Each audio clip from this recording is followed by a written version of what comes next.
Because, I mean, everybody be checking in. That's y'all favorite thing to do, check in with somebody that's gonna rob your stupid ass. Wow.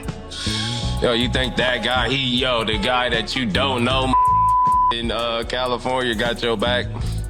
The guy that got beef with other hoods and all this, you checking into that dude? The checking in part, is they seem to get hung up on that word, checking in. Yeah. So if we could diversify that word and bring it up to a 2021 thing.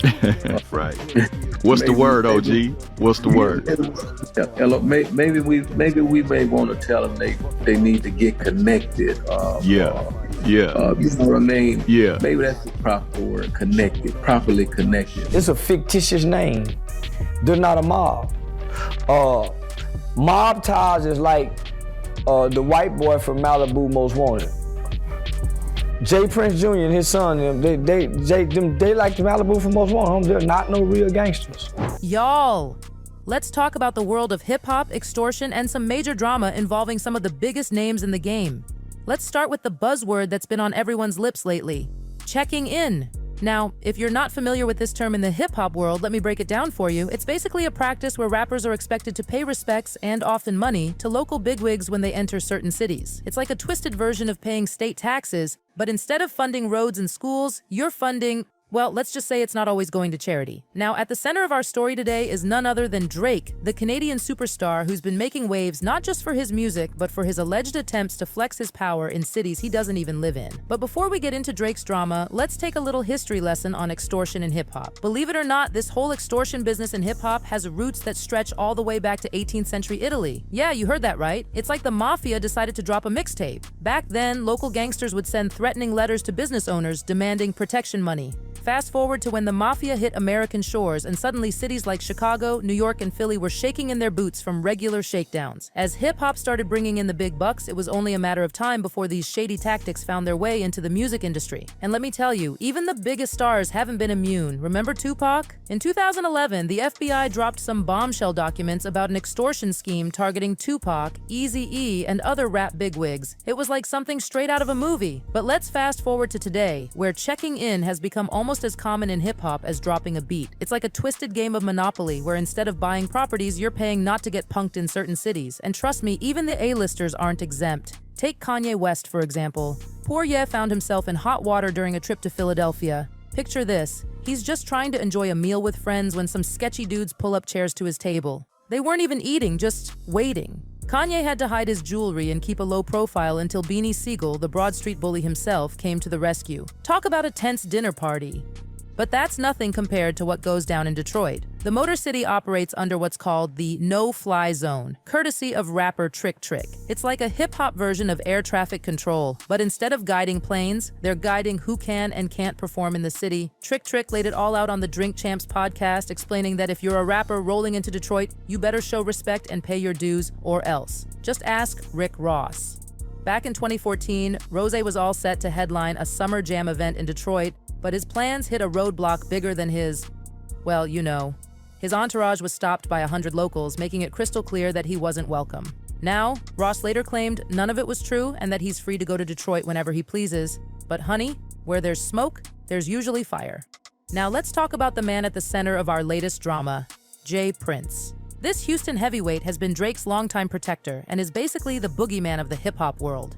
His name has been associated with extortion schemes for decades, but it's only recently that he's been making headlines for his shady business practices. Remember when NBA YoungBoy's place in Houston got robbed back in July 2020? Jay Prince publicly offered to return his stuff, which many saw as a blatant extortion attempt. It's like saying, "Nice stuff you got there. Would be a shame if something happened to it." Oh wait, it already did. But YoungBoy wasn't having any of it. He hopped on Instagram Live faster than you can say no new friends to let Jay Prince know he doesn't play those games. It was like watching a real-life episode of Power, minus the terrible wigs. And then there's the tragic situation with the late Migos rapper Takeoff, who was killed in Houston in November 2022 while under the protection of Jay Prince's son, Jay Prince Jr. This incident cast a dark shadow over the Prince family's reputation for providing protection. Now here's where things get really juicy. In Kendrick Lamar's recent Drake diss track, Euphoria, he dropped a line that had fans buzzing, "He wanna be Junior. They must have forgot they done diminished, must run in his family, but let it get shaky, I'll park his son." Many believe this was a direct shot at J. Prince and J. Prince Jr., warning them to stay out of the beef between Kendrick and Drake. But the drama doesn't stop there, folks. Enter Schoolboy Q, Kendrick's TDE affiliate, who's the latest rapper to publicly slam this whole concept of checking in. In a recent interview, Schoolboy Q called the practice goofy and basically said he doesn't have time for that nonsense. He's too busy playing video games and taking his daughter to soccer practice to worry about appeasing local tough guys. Now that's what I call priorities. Now here's where the plot thickens like a bowl of day-old oatmeal. Word on the street is that Drake tried to flex his muscles and ban everyone associated with Kendrick and TDE from performing in Houston. Can you believe the audacity? Drake sitting up in Canada thinking he can control who performs in an American city. It's like he forgot Houston isn't a suburb of Toronto. But here's the kicker. J. Prince, Drake's supposed daddy in Houston, apparently had no intention of fighting Drake's battles anymore. It's like watching your parents tell you to solve your own problems for once. On August 3rd, Schoolboy Q performed in front of a packed crowd at House of Blues in Houston, basically giving a middle finger to Drake's alleged ban attempt. Fans are now saying Drake is delusional for thinking he could control Houston from Canada. One fan said, "Drake and J. Prince corny AF. Accept that L and get in the studio to make a better song." Ouch! Another added, 60-year-old gangster baby boomer still playing the tough guy. Old ninjas need to take a seat. But let's take a step back and look at the bigger picture here. This whole checking in and extortion business in hip-hop raises some serious questions. Is it really just part of the game, as some industry figures like Joe Budden seem to think? Budden compares it to paying state taxes, annoying but necessary. But is it really necessary to pay off local tough guys just to perform your music? And what about the impact on the artists themselves? We've seen countless stories of rappers being intimidated, extorted, or worse. It's a dark underbelly of the hip-hop world that often goes unspoken. Are we really okay with perpetuating a system that puts artists at risk and lines the pockets of so-called street figures? Then there's the question of authenticity.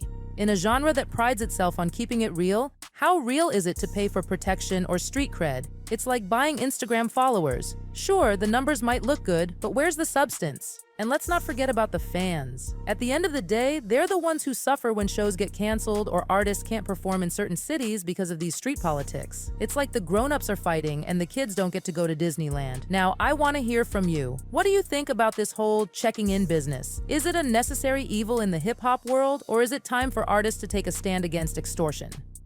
And what about Drake's alleged attempt to ban TDE artists from Houston? Is he overstepping or just playing the game? Drop your thoughts in the comments below. I'm dying to know what you think. And while you're at it, don't forget to like, subscribe, and hit that notification bell. Trust me, you don't want to miss out on the next serving of piping hot tea. Remember, folks, in the world of hip-hop, things aren't always as they seem. Behind the glitz, glamour, and sick beats, there's often a whole lot of drama brewing. It's like a real-life soap opera, but with better music and more expensive chains. As we wrap up, let's not forget that at the heart of all this drama are real people with real lives and careers at stake. Whether you're Team Drake, Team Kendrick, or Team Can't We All Just Get Along, it's important to remember that these artists are more than just their beefs and headlines.